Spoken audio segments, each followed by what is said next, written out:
இன்றைக்கி வந்து லஞ்ச் பாக்ஸுக்கு வந்து பார்த்திங்கன்னா பீர்க்கங்காய் பொரியல், மூக்கடலை உருளைக்கிழங்கு போட்ட குருமா குழம்பு.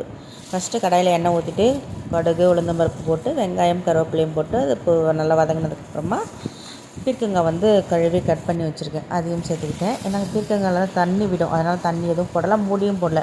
மூடி போட்டாலும் ரொம்ப சொதன்னு ஆகிடும். நான் மூடி போடாமலே வந்து நல்லா தண்ணி வந்துருச்சு அதில். இப்போ மிக்ஸி ஜாரில் வந்து கொஞ்சம் வறுத்த வேர்க்கடலையும் கொஞ்சம் சீரகமும் போட்டு அரைச்சி தனியாக எடுத்துக்கிட்டேன்.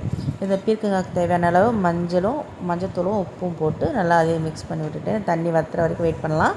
அடுத்து தேங்காய், பச்சை மிளகாய், ஒரு 2 பல் போல் பூண்டு போட்டு தேங்காவை ட்ரையாக அரைச்சி இந்த வேர்க்கடலையும் தேங்காயும் போட்டு 2 கிண்டி ஸ்டவ் ஆஃப் பண்ணிட்டேன்.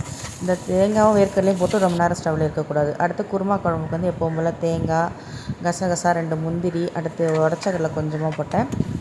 அப்புறம் கறி மசால் பட்டை வகைகள்லாம் போட்டு அரைச்சி வச்சுக்கிட்டேன்.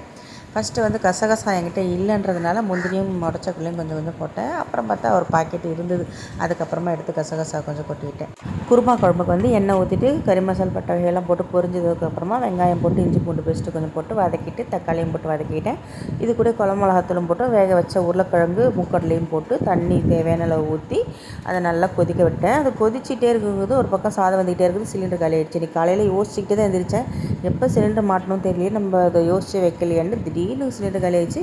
நான் புக்கும் பண்ணல. அப்புறம் மேல் வீட்டு அக்காட்ட வாங்கி அதுக்கப்புறமா சிலிண்டர் ஹஸ்பண்டை மாட்ட சொல்லி அதுக்கப்புறம் குழம்புக்கு வச்சு சாதம் வெந்து ஒரு வழியாக வந்து லஞ்சும் ரெடி ஆகிடுச்சு. பிரேக்ஃபாஸ்ட்டு வந்து தோசையும் சாம்பாரும், குருமா குழம்பு, சாதம், பீர்க்கங்காய் பொரியல் ரெடி ஆகிடுச்சு. ஹஸ்பண்டுக்கு எல்லாத்தையும் பேக் பண்ணி வச்சுட்டு அதுக்கப்புறம் என் பசங்களுக்கு பேக் பண்ணணும்.